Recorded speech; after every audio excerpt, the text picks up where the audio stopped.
Ibu bapak, saudara-saudara, orang muda, remaja dan anak-anak yang terkasih, Shalom, damai sejahtera Tuhan menyertai kita semua. Hari ini Rabu 19 Agustus 2020 adalah Rabu Pekan Biasa ke-20. Kita akan merenungkan bersama-sama Injil Matius bab 20 ayat 1 sampai 16a. Mari kita membuka renungan ini dengan tanda salib. Dalam nama Bapa dan Putra dan Roh Kudus. Amin. Kita siapkan pikiran dan hati kita untuk mendengarkan dan merenungkan firman Tuhan. Dari Injil Matius bab 20 ayat 1 sampai 16a. Sekali peristiwa Yesus mengumpulkan perumpamaan berikut kepada murid-muridnya. Hal kerajaan surga itu seperti seorang tuan rumah yang pagi-pagi benar keluar mencari pekerja untuk kebun anggurnya. Setelah sepakat dengan para pekerja mengenai upah sedinar sehari, ia menyuruh mereka ke kebun anggurnya. Kira-kira pukul 9 pagi, ia keluar pula dan lihatnya ada orang-orang lain menganggur di pasar. Katanya kepada mereka, "Pergi jugalah kalian ke kebun anggurku, dan aku akan memberimu apa yang pantas." Dan mereka pun pergi. Kira-kira pukul 12 dan pukul 3 sore, ia keluar pula dan berbuat seperti tadi. Kira-kira pukul 5 sore, ia keluar lagi dan mendapati orang-orang lain pula. Lalu katanya kepada mereka, "Mengapa kalian menganggur saja di sini sepanjang hari?" Jawab mereka, "Tidak ada orang yang mengupah kami." Kata orang itu, "Pergilah kalian ke kebun anggurku." Ketika hari sudah malam, berkatalah tuan itu kepada mandornya, "Panggillah sekalian pekerja dan bayarlah upahnya, mulai dari yang masuk terakhir sampai kepada yang masuk terdahulu." Maka datanglah mereka yang mulai bekerja kira-kira pukul 5 sore, dan mereka masing-masing menerima 1 dinar. Kemudian datanglah mereka yang masuk terdahulu. Mereka mengira akan mendapat upah yang lebih besar. Tapi mereka pun menerima masing-masing 1 dinar juga. Ketika menerimanya, mereka bersungut-sungut kepada tuan itu, katanya, "Mereka yang masuk paling akhir ini hanya bekerja 1 jam. Dan engkau menyamakan mereka dengan kami yang sehari suntuk bekerja berat dan menanggung panas terik matahari." Tetapi tuan itu menjawab salah seorang dari mereka, "Saudara, aku tidak berlaku tidak adil terhadapmu. Bukankah kita telah sepakat sedinar sehari? Ambillah bagianmu dan pergilah. Aku mau memberikan kepada orang yang masuk terakhir ini sama seperti kepadamu.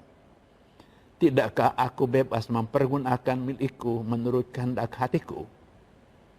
Atau iri hatikah engkau karena aku murah hati? Demikianlah yang terakhir menjadi yang terdahulu, dan yang terdahulu menjadi yang terakhir." Demikianlah Injil Tuhan, terpujilah Kristus. Ibu bapak, saudara-saudara, orang muda, remaja, dan anak-anak yang terkasih. Ada satu pepatah Latin berbunyi, "Do ut des." Saya memberi supaya nanti kamu juga memberi. Saya berbuat baik kepada kamu supaya nanti kamu berbuat baik kepada saya. Saya kira itu kecenderungan manusiawi kita. Kita mau berbuat baik dan berharap bahwa orang lain berbuat baik kepada kita. Kalau kita sudah banyak memberi kepada orang itu, kita berharap bahwa orang itu akan memberi juga banyak kepada kita. Hari ini kita mendengarkan perumpamaan yang mengajarkan kepada kita tentang sikap Allah yang murah hati. Dan kemurahan hati Allah itu tidak ditentukan oleh apakah kita sudah bekerja banyak untuk Tuhan atau tidak.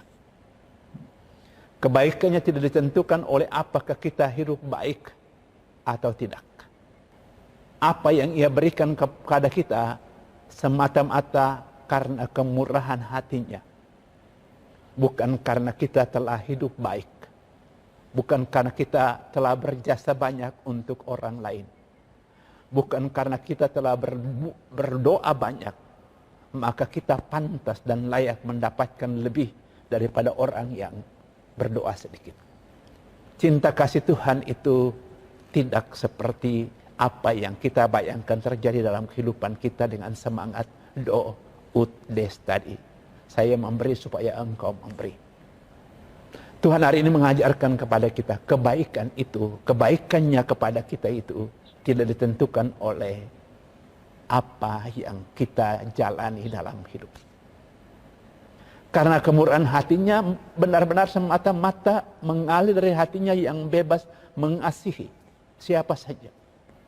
Kita yang hidup baik mungkin merasa, ini bagaimana Tuhan saya hidup baik kok.